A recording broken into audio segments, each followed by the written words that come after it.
Powerful. నేనంటే నీకు కూడా తమాషాగా ఉంది. అరే తమాషా కాదురా ఇడియట్, నిజమే. ఎవరో తలక మాసిన దొరికాడు, ఆయన దగ్గర బోల్డ్ అంత బ్లాక్ మనీ ఉంది. నీ విషయం చెప్పాను అంతే, వెంటనే మన సినిమాకి కావాల్సినంత పెట్టుబడి పెడతా అన్నాడు. అరే అబద్ధాలకైనా హద్దు ఉండాలి. కాగితం కలం లేకుండా ఎవడరా అంత డబ్బిస్తానంది? ఎవడో దానకర్ణుడు దాయాది. ఒరే నువ్వు వెంటనే పత్రికల వాడిని పిలిచి నువ్వు తీపోయి సినిమా గురించి చెప్పరా ఇడియట్. రవి చాలా పొద్దుపోయింది, ఇంక పడుకోరాదు. లేదు రజని, వాడెంతో కష్టపడి డబ్బు ఏర్పాటు చేశాడు. నేను వెంటనే సినిమా తీగిపోతే ఓడిపోయిన వాడిని అవుతాను. అందుకని రాత్రులు ఇలా మేలుకొని హెల్త్ పాడు చేసుకుంటావా? Work is my health. పని చేయటమే నాకు ఆరోగ్యం. నువ్వు వెళ్ళి పడుకో. ఒట్టి మొండి మనిషివి. ఉండు, టీ పెట్టి తీసుకొస్తాను.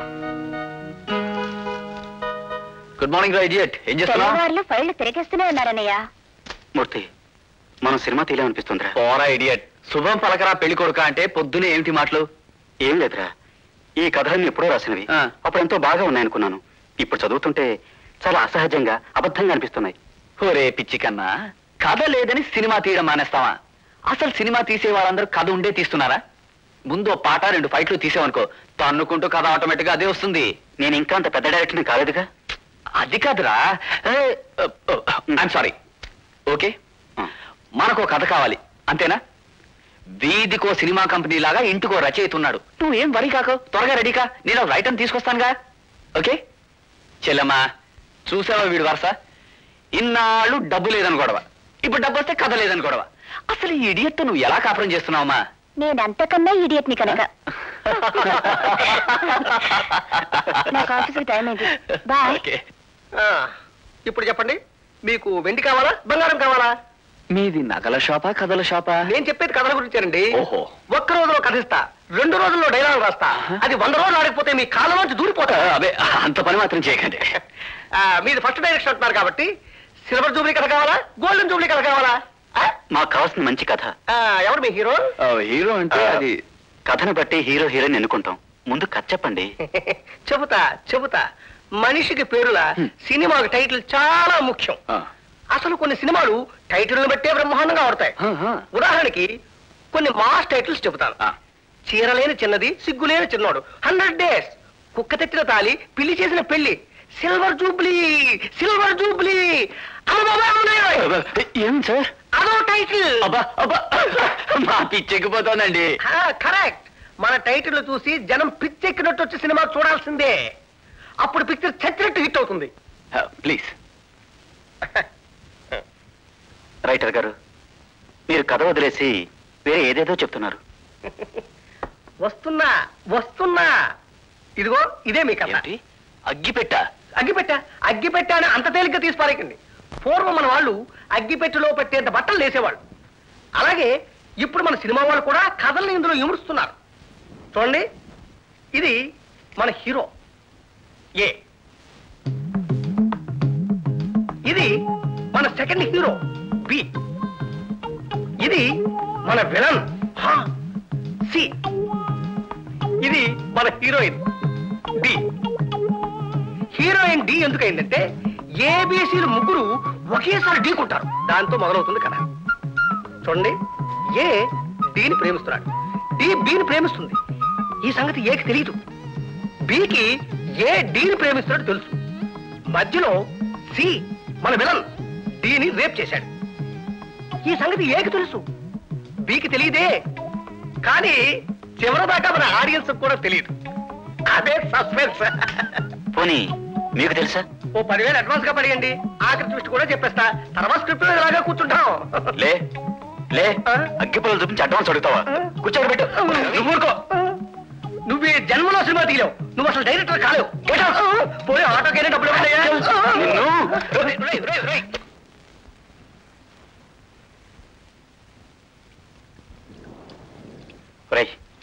మన కద్దరు కదరా. నేను ఈ సినిమా తీయను. ఆ డబ్బు మళ్ళీ తిరిగి ఇచ్చే. చంపుతాను ఇడియట్. అసలు నీకు ఎలాంటి కథ కావాలరా? నేను అనుకున్నట్టు తీయగలిగిన కథ. అంటే అతి సహజమైన కథ కావాలరా. అందులో అబద్ధాలు, అభూత కల్పనలు ఉండకూడదు. కథలో పాత్రలు మన చుట్టూ ఉన్నవాళ్ళు అనిపించాలి. ప్రతి ప్రేక్షకుడు ఇది తన కథే అనుకున్నంత అనుభూతి పొందాలి. రవి, సహజం అంటావు. ఏది సహజం? ఒకరి జీవితంలో జరిగిన నిజం నీకు అబద్ధంగా కనిపించవచ్చు, వాళ్ళ బాధ నీకు బాధగా కనిపించకపోవచ్చు. సహజం అన్నది వాళ్ళ అనుభవాల మీద ఆధారపడి ఉంటుంది. ఏమన్నా రజని, మళ్ళీ చెప్పు. సహజం అన్నది వాళ్ళ అనుభవాల మీద ఆధారపడి ఉంటుంది. కరెక్ట్, చాలా బాగా చెప్పు. ఒరేయ్, నా సినిమా కథ దొరికిందిరా. రజని కథ ఇచ్చింది. ఒరేయ్, అంత పెద్ద రైటర్ అలా ముత్తుకుంటే అది కథే కాదు పొమ్మన్నావు. ఇప్పుడు పెళ్ళం ఏదో చెప్పేసరి ఎగిరి గెంతులేస్తున్నావు. ఏమిట్రా నీకు దొరికిన కథ? నా కథరా? అదే ఏమిటి అని అడుగుతున్నా. నా కథ. అందులో పాత్రలు ఎవరో తెలుసా?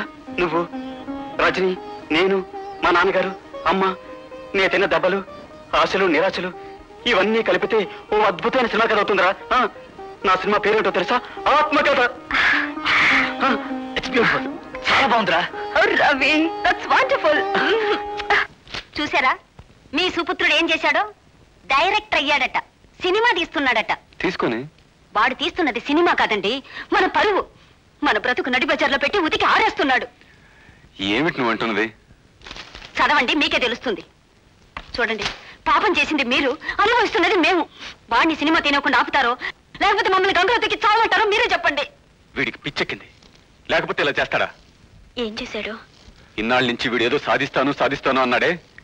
ఇవాళ వాడు సాధించింది ఏమిటో తెలుసా? నా మీద కక్ష. ఏం చేశాడండి? నేను ఉంచుకున్నాన్ని వీడు ఉంపుడుగత్త కొడుకని, నేను లోఫర్నని దేశానికంతా చాటి చెప్తాట. అందుకే మన కళ సినిమాగా తీస్తున్నట్ట.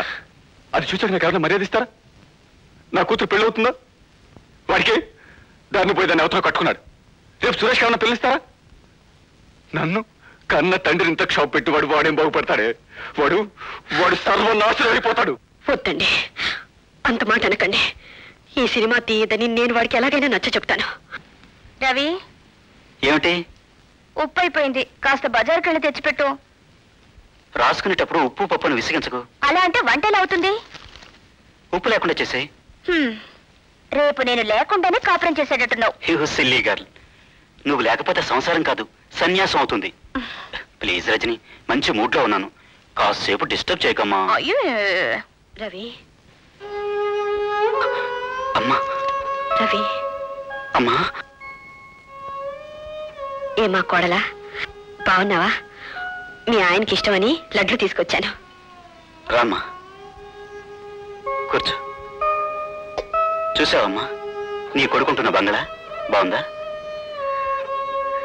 రవి, నీ తండ్రి కొడుకుల మధ్య నలిగిపోతున్నాను రా. నీకెలా చెప్పాలో అర్థం కావట్లేదు. నువ్వు ఈ సినిమా తీయడం మానేకూడదు. ఏ, ఎందుకనమ్మా? మీ నాన్నగారు మండిపడుతున్నారా. నువ్వు ఆయన కథ తీస్తున్నావంట. ఈ సినిమా తీస్తే ఆయన తలెత్తుకుని తిరగలేరంట. పైగా ఆయన కొడుక్కి కూతురికి జన్మల పెళ్లిళ్ళు కావని కోల పెడుతున్నారు. వాళ్ళెవరమ్మా? వాళ్ళకి మనకి ఏమిటి సంబంధం? బాగుంది నాయన, చాలా బాగుంది నీ వరుస. సరే, వాళ్ళు నీకేం కారు. నేను నీ తల్లిని కానా? నీ తల్లి బ్రతుకు బజార్లో పెడతావా? ఇన్నాళ్ళు నేను గుట్టుగా బ్రతికాను, ఇప్పుడు నన్ను నవ్వులు పాలు చేస్తావా? అమ్మా, నువ్వే కదమ్మా అబద్ధంతో బతకూడదని, నిజాన్ని దాచకూడదని నాకు చిన్నప్పటి నుంచి నూరిపోసావు. ఈవేళ నువ్వే వాటిని వదిలేయమంటున్నావు. రవి, నీ మాట నీదేనా? నువ్వు అనుకున్నది సాధించడానికి ఆయన మీద ఎందుకురా నీకంత కక్ష? నేనెవరి మీద కక్షతో సినిమా తీయటం లేదమ్మా. ఇది మా నాన్నగారి కథ కాదు, నా కథ. అలాగా? అందులో మేము ఉంటాంగా. ఉన్నారు, మీరే కాదు, మన చుట్టూ ఉన్న ప్రపంచంలో నీలాంటి తల్లులు, నాలాంటి కొడుకులు ఎంతో మంది ఉన్నారు. వాళ్ళందరి కోసం ఈ సినిమా తీస్తున్నా. రవి, నీకెలా చెప్పనురా? నువ్వు సర్వనాశనం అయిపోతావని ఆయన శాపనార్థాలు పెడుతుంటే విని భరించలేకపోతున్నాను. మరేం పర్వాలేదమ్మా, ఆయన శాపం నా పాలిట వరమవుతుందమ్మా. అయితే మానుకోనంటావు? ఇప్పుడు సాధ్యం కాదమ్మా. మనలాంటి సంవత్సరాలు ఎన్నో ఉన్నాయి. వాళ్ళందరినీ దృష్టిలో పెట్టుకుని ఒక స్త్రీగా, ఒక మాతృమూర్తిగా ఒక్క క్షణం ఆలోచించు. అప్పుడు నీకే తెలుస్తుంది నీ చేసే తప్పో ఒప్పో. అమ్మా, నీ చేసే ప్రయత్నం అంతా ఏమైనా గుర్తింపు తేవాలని, విడిపోయిన మనం మళ్ళీ కలవాలని. అది ఈ సినిమా ద్వారా సాధిస్తానమ్మా, సాధించి తీరుతాను. సరే, ఇంక నీకు నేను చెప్పేదేముంది, వెళ్ళొస్తాను. ఉండమ్మా, భోంచేసి వెళ్తావు గాని. రజని, అన్నం పెట్టు. వద్దులేమ్మా, వీడి మాటలతోనే కడుపు నిండిపోయింది. భలేదానివమ్మా, పోనీ నాకు కలిపి పెట్టు. నీ చేతి ముద్దలు తిని ఎన్నో రోజులైంది. లేమ్మా. రవి, నువ్వు చెప్పేది న్యాయం అనిపిస్తుంది. మీ నాన్న బాధ అంతకన్నా న్యాయం అనిపిస్తుంది. మీ ఇద్దరి మధ్య నేను నలిగిపోతున్నాను రా. ఎన్నాళ్ళులే అమ్మా.